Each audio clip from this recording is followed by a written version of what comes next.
15 अगस्त स्वातंत्र्य दिन राष्ट्रीय पर्व के रूप में मनाया जा रहा है। ये मौका है उन शहीदों को याद करने का कि जिसने अपनी जान गंवाकर भी हम सब की जान की रक्षा की। ये मौका है उन वीरों को याद करने का भी कि जो आज भी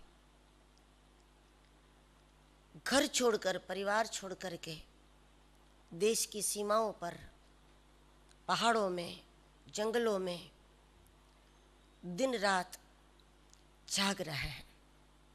और वो जाग रहे हैं इसीलिए हम सब चैन की नींद सो सकते हैं। जब हम उनका स्मरण करते हैं, निश्चित रूप से हमारे भीतर राष्ट्र भावना जागृत होगी, राष्ट्र भावना सुरक्षित होगी, जो बहुत अनिवार्य है। जिसके हृदय में राष्ट्र प्रेम नहीं है तो ये समझ लो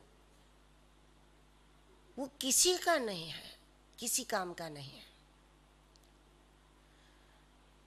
राष्ट्र प्रेम जिसके हृदय में नहीं है उसको नागरिक कैसे कहेंगे?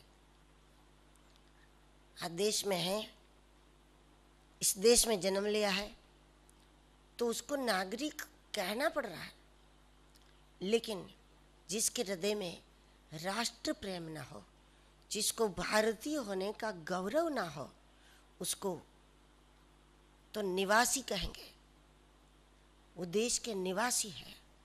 नागरिक तो तभी कहलाता है कोई कि जब राष्ट्र के लिए कुछ करने का मौका मिले, बस उसकी वो प्रतीक्षा करे और उस मौके को अपने हाथ से न गंवावे। इस प्रकार की राष्ट्र भावना ही लोगों को इस हद तक ले जाती है कि वो राष्ट्र के लिए जीते हैं, राष्ट्र के लिए मरते हैं। क्योंकि राष्ट्र सुरक्षित है तभी सब सुरक्षित है। इसलिए इस देश के महापुरुषों के अंतःकरण की गहराई में भी राष्ट्र भावना भरी हुई होती है।